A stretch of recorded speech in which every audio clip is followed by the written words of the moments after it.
उदाहरण के रूप में देखते हैं।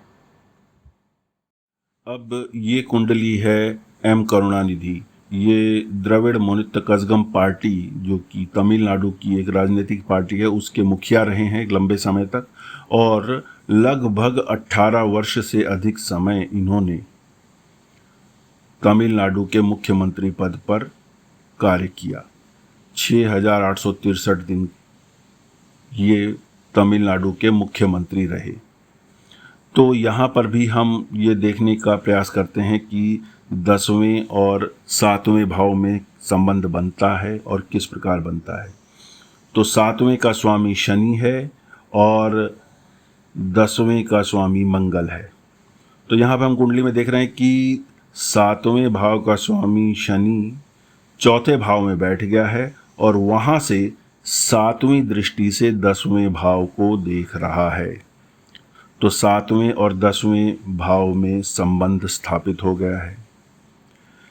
अब क्या 11वें से भी संबंध बन रहा है? तो देखिए, 11वें भाव का स्वामी शुक्र बनता है, वो भी 10वें भाव में आकर बैठ गया है।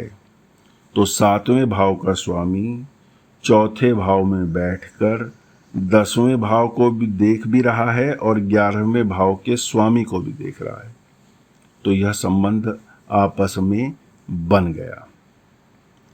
एक और महत्वपूर्ण चीज, जो 7वें भाव का स्वामी है वो क्षमा कीजिएगा, जो 10वें भाव का स्वामी है मंगल, वो 8वें भाव में बैठा है और वहां से 4थी दृष्टि 11वें भाव पर डाल रहा है।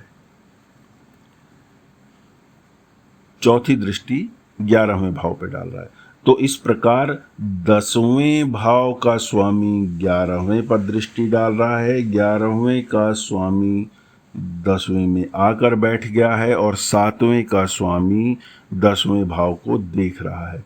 तो यहाँ पे भाव संबंध और दृष्टि संबंध भिन्न भिन्न रूप से बन रहे हैं और यह इस नियम को पुष्ट करता है कि 7वें और 10वें भाव के स्वामी का या 7वें और 10वें भाव के आपस में संबंध होना चाहिए और 11वें का स्वामी उसकी उपस्थिति में यह संबंध और मजबूत हो जाता है, पुष्ट हो जाता है, दृढ़ हो जाता है।